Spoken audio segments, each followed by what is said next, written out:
all the, all the to-dos. Okay. Hello, everyone. We are Approach Services, and I am your facilitator today. My name is Eva Sayem. Some of you know me already, some don't.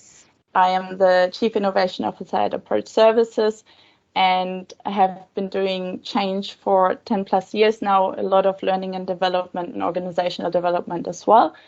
So I'm passionate about anything that comes with leadership, change, and transformation. This year is an exciting year where we're going to be running this webinar format twice a year.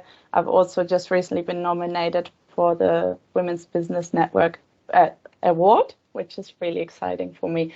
I'm facilitating, and John, you see in one of the corners here, is our office manager and finance assistant, and he'll be helping me with the technology today. If there are any questions as we are going through the webinar, feel free to put them into the chat. He'll either be able to answer them or put them later into the Q&A section when we get there, and he's going to be the timekeeper for our session today as well. So our roadmap for today is the kickoff, in which we're at the moment. You're meeting us, and I want to say something about the problem statement that we're tackling in this session.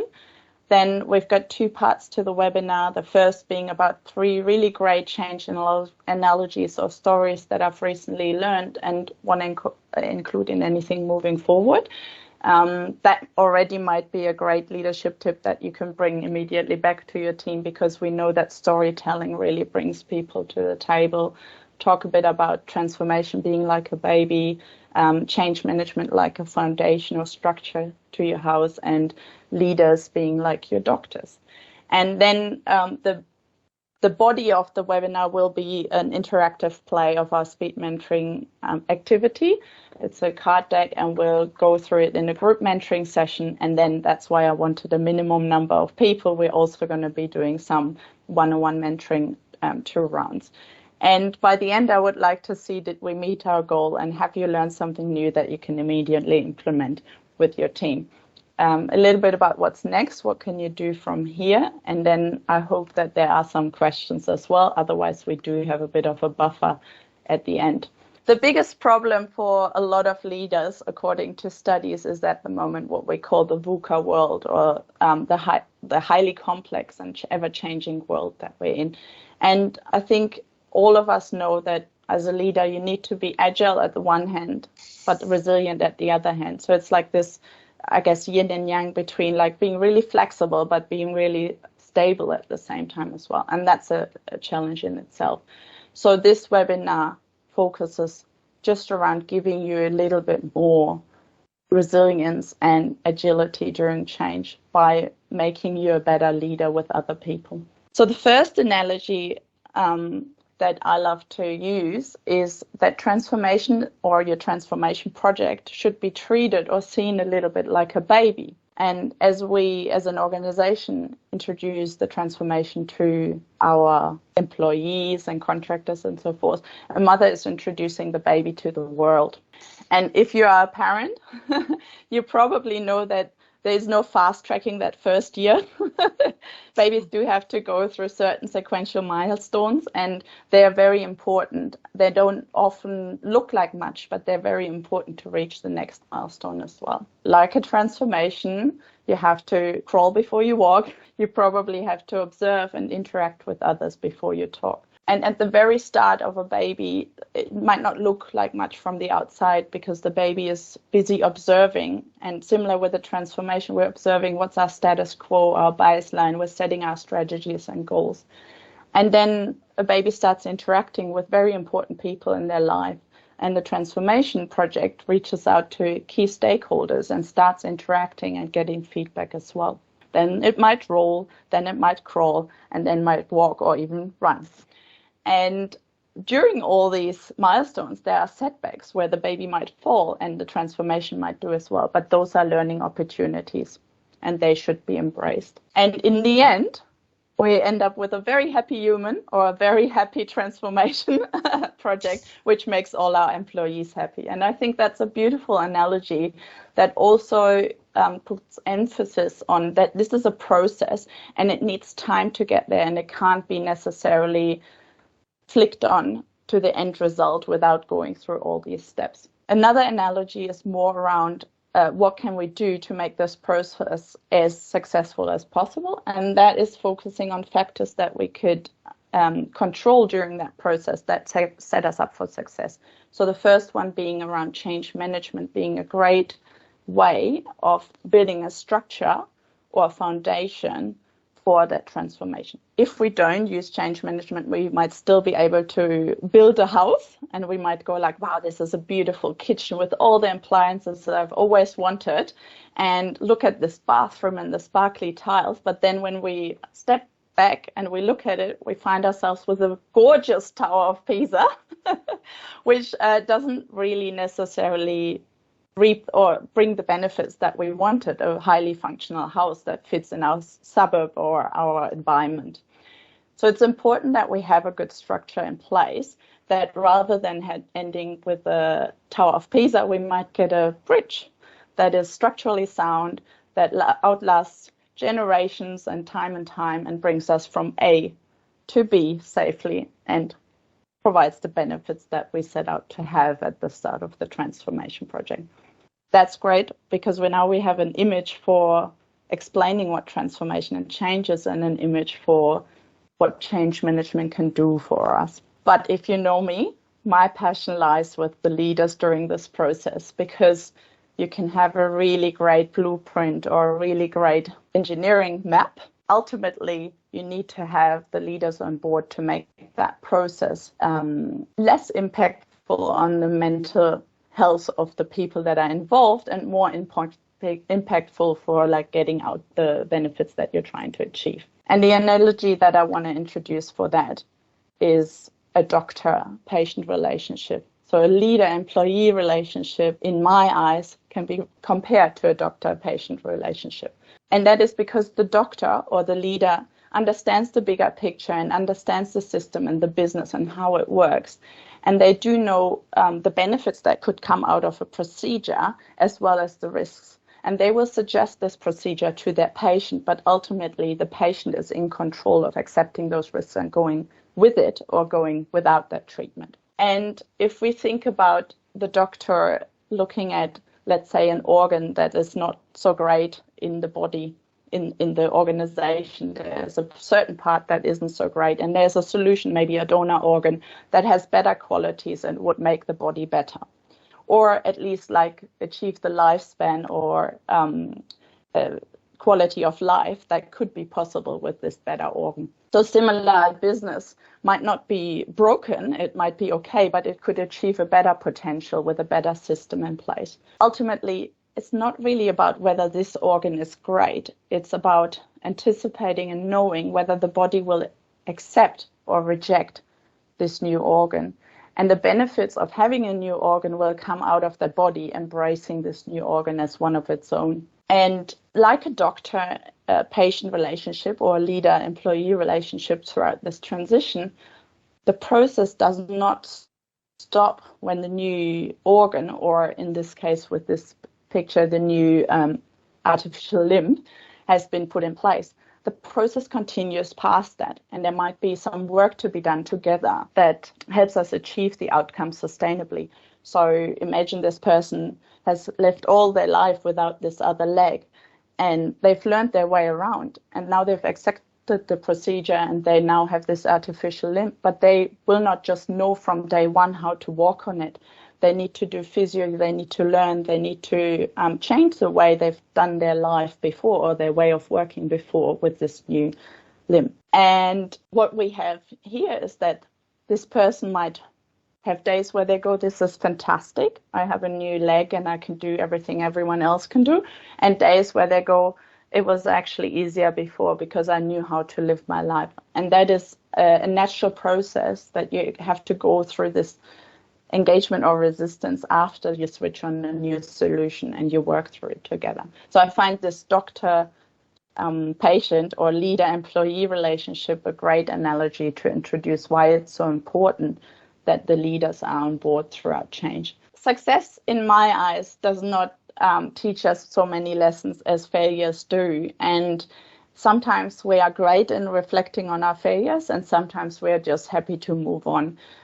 I am pretty sure that in this room, we have enough combined failures to learn from and enough experience that was maybe a little bit harder or a little bit to reflect on and learn from that we want to tap into. And a tool that I like to use for that is actually a standalone tool that we sell nowadays, but it's come out of the Growth Mindset to Lead Change workshop. What we do with this tool is we make everyone in the room a mentor or mentee in a heartbeat. That's why it's called the Speed Mentoring card set. And you can play it between 2 to 20 people. It takes roughly about 15 minutes. What we're going to do is play through it virtually in different applications. So the first would be a group mentoring session where we pick a card and then as a group share some of our experience and reflect on.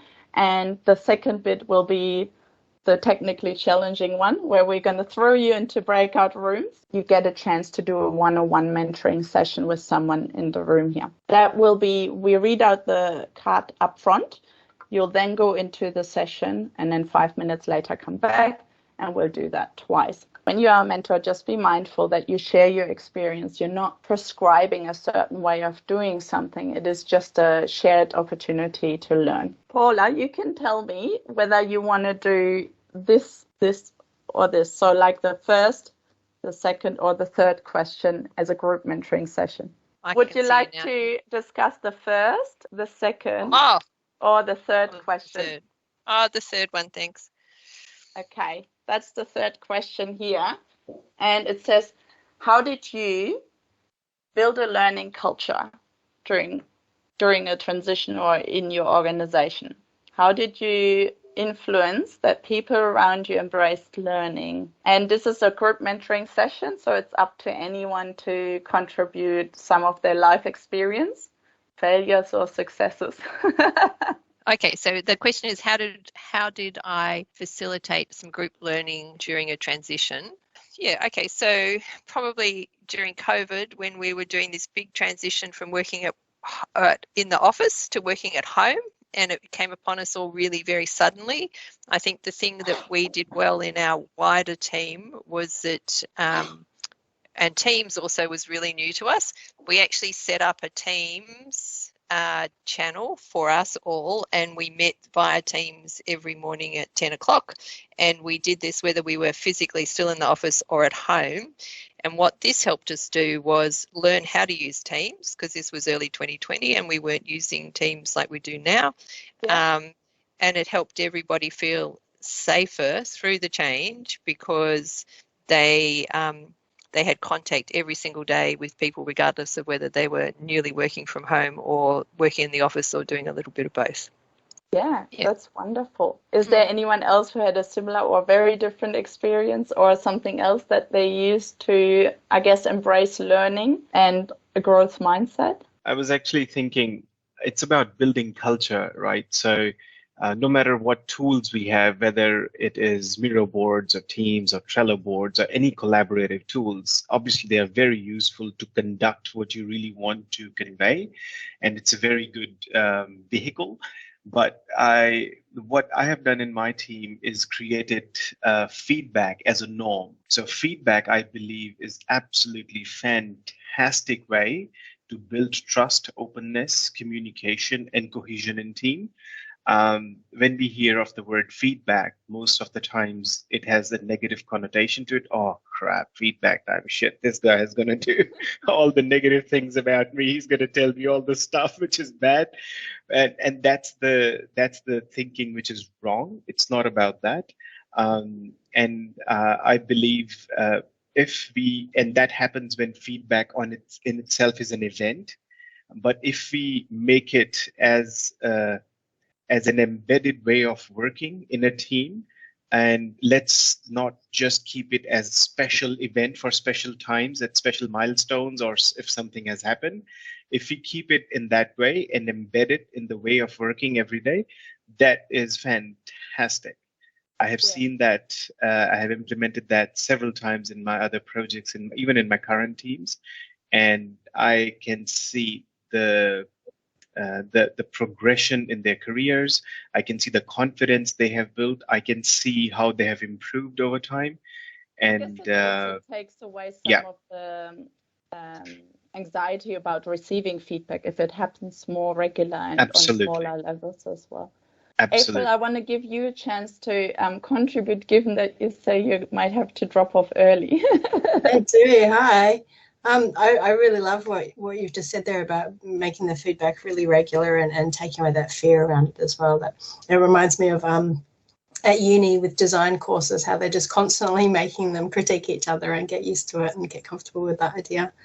In terms of building a learning culture, when the team can get to the point where they're excited about sharing what they're learning as well. So we're just in the process of reintroducing just brown bag sessions to something really simple where what that is? I don't know what that is. Sorry. So just like a lunchtime session where someone in the team shares something with the rest of the team. So we're just actually, that's what I have to drop off for, unfortunately, is to go into a brainstorming session. It's something that's dropped off, but very interestingly, the team is excited to bring it back. So there's that, I guess, opportunity to find out what happened to the initial setup and see where we can bring it back in. So that's exciting.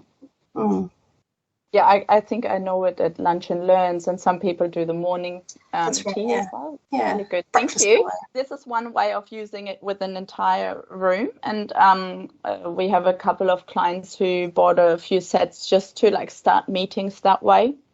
They're going through transitions and they say, we want to talk about change more in a positive way, cut down a little bit on the rumors. And so they made it a habit of just pulling a card at the start, having a quick conversation about that before they dive into their team meetings. And that was a great feedback as well, because it can work virtually. It obviously works really great in a room as well. I'm going to shuffle again, and we're going to ask another person to pick a card, and then instead of us answering it in the entire group, I will press this really slow button to do breakout rooms, and then you will end up with one randomly assigned person, I believe, and what we do then is you can discuss that between each other before you come back into the room. Okay, Serena, you're allowed to say first, second, or third. Golden middle. Yep. Looks like a really long question that I have to read now. Thanks. Yep, you put it up there. This says, in the last 5 years, what new behavior has most improved your life? So in the last 5 years, what new behavior has most improved your life? So you will, by the way, you will get a message, I think, that admits you to the room, and you also have the ability to come back into the room. So what, okay, everyone's coming back. Yeah. Oh, well done. Well done. That was very good, Eva. Yeah, that was. Well, I was talking to Paula, and I just told her, "Hey, we are being moved automatically." Yeah, it was very good. Oh, yeah. They just had a little bit more probably because it didn't work so well. Yeah. So there's Serena.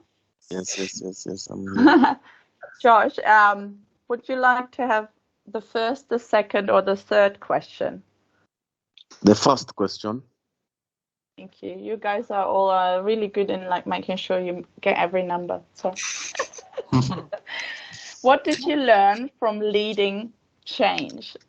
So, in your experience of like leading change, what was one thing that you've learned? That's the question. And whilst you are all noting that one down, I'm going to now create 2 rooms and automatically assign people, hopefully without having people with the tech support again.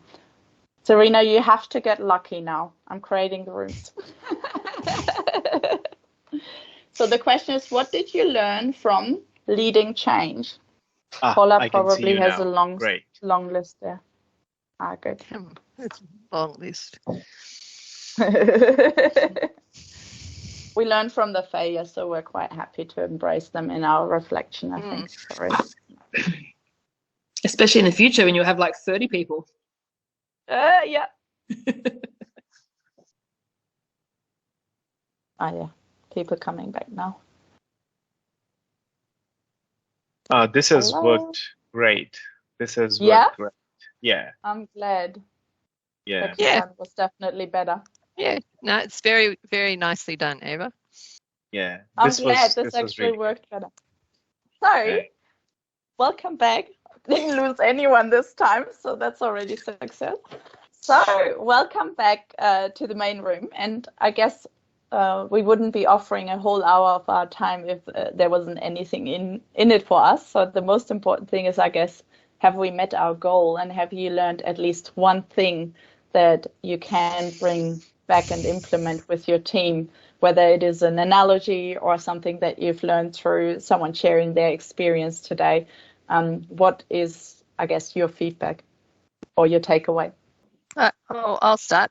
It's been okay. My one takeaway would be this is a really great exercise to do at the beginning of a meeting, like you suggested, like just in terms of our team meetings, in terms of building deeper understanding of everybody. I'm in a team of subject matter experts, so yeah, it's just to understand, their experiences more. I think would be really good. Yep. Yeah. And not just connecting on the agenda items and Yes, the outstanding right. actions. Yes, Yeah. absolutely. Absolutely. Oh my God, we're humans. Oh. Yeah, that's right. Yeah. So I think that, and I think the Teams format works really well to be able to break it out in groups. I'm really impressed. Yep. Wonderful. How about Josh? Like, you're very experienced in the change space. I'm sure you've seen it all before. Is there anything that you've learned? Yes. Definitely. The different perspectives of the participants in the room has really been able to bring some light and really what you need to do around leadership. So those are the various aspects that I've been able to pick out from this session. Thank you. Wonderful. How about you, Paul? Oh, I loved it. Simply put, loved it. It's a very good session to connect and especially to hear others' perspective, as Josh mentioned. And I especially like this room breakout thing, and it's very good. And yeah, I will definitely give it a try. Awesome. That's great. Yeah. Serena? I loved your Dr. Patient analogy. I think if I had heard that when we were working together at a previous place, that would have, one, scared the crap out of everybody, but also been quite illuminating as to why we're going through this process. So that was one. The second one is because I'm an entrepreneur, I was curious to see whether I could apply your teaching as about leadership and change to me as a coach, which totally can, because every coaching session we ask about key takeaways. So I'm building that learning culture. Every session I'm adding some new piece of self-awareness that they're like, ooh, this is really uncomfortable. And then we work through that discomfort for them to realize, or for them to be self-aware about a new organ or a new part or an old part that's not working so great, for them to go, oh, probably that's the part we need to work on to then integrate. So I am grateful that I came today, because I think that was really important to know that I lead change just on a one-on-one basis, but also I can model and demonstrate that leadership and that change as you go through it. Absolutely. I mean, like, obviously, years ago, your role was more around championing and advocating for change, but like, we all do have to lead change, and whether that is in our own businesses or in our communities or in our families or wherever, it is actually a very critical and very transferable skill as well to have. And pointing out the doctor analogy again, the doctor needs to do a lot of studying before they do their job, but then also when they do their job, they're still learning and improving and mastering their skills. And the same thing applies to leading change. It's not something where you can go, done a 3-day course, so now I'm perfect. It is actually something where it is behavioral change that's tricky, and we have to implement little habits that change our behaviors and our leadership over time. So something like a small toolkit like this is like, I can spend 5 minutes discussing with someone a critical topic or an interesting or fun topic about change, which then creates those micro habits of learning about change, rather than I have to go on a week-long manager seminar or something like that, which brings me very much to what's next, because if you did like it, obviously we do sell the toolkits, which are available on our website. They're $89 including shipping. And it's one of 3 toolkits, so you can see the other ones, Valero and the Zoo Leader one behind me as well. But what's next in terms of logical steps is obviously either the toolkit, or if you want to learn a little bit more about what the growth mindset can do for you during change and transition, we have an online course. It's called the Growth Mindset to Lead Change. It's a 2-hour course with another 1-hour optional materials, highly interactive, has quizzes in it, has materials to download, interactive community activities, animations, and videos, and so forth. That comes at $589, and it's a 90-day period that you have access to it, and everything you download you can obviously keep for your life. And then thanks, Serena, by the way, for the prompt.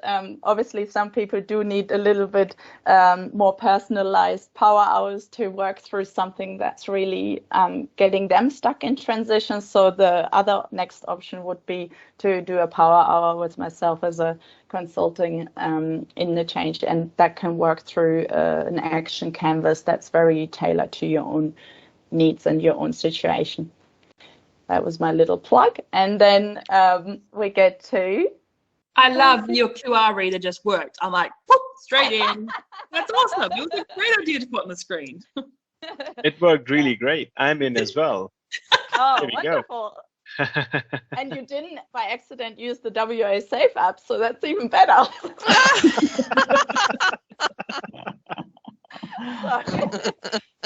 And that's not a joke. I have run workshops where that happened.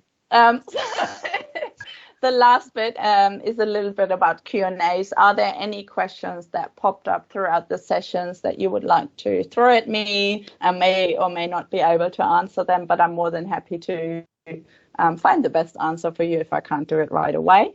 I don't know, John, has there been anything in the chat that's popped up, or is there anything? Oh, no questions in the chat. So I guess up to you if there's anything you want to ask me, and I'm happy to answer. Ask me or the group, actually, well, because actually, we've got a lot of combined knowledge in the room. Not a question, but just a suggestion. We discussed some great things in the groups. How about we message those? What were the learnings and everything, so that everybody who were not in the part of in your room can learn, actually, just a shared learning, essentially. Yeah, I could. We can send a little Menti link after the session, which allows you to just put thought bubbles in, and then everybody can see the outcomes from that as well. Yeah. John, you take the action. It's called delegating. John is like, Jesus, I didn't even ask for a feedback. Now I have to act on it. Yeah, that's lovely. Actually, in the planning session, one of the things we were saying is it's unfortunate if we do a recording that we miss out on some of these great learnings in the one-on-one sessions, but it's a more appropriate format probably to reflect on it afterwards. Wonderful. Well, then with that, I have managed for probably the first time in my life to not run over time. And wrap up in time. I give you 5 minutes back to spend on your day. I really appreciate that you made this time. I hope you learned a lot. It was wonderful to see your faces again. And very shortly, we will send the recording through, taking some of the bloopers out. So they're the fun bits. Thank you. Yeah. Yeah. Well, there will be a blooper reel in the end, huh? Thanks, right. Eva. Thank you so much. Thanks, you. Eva. Bye. Thanks, Bye. everyone. Bye. Bye. Bye. Visit our website at www.approach-services.com for more information.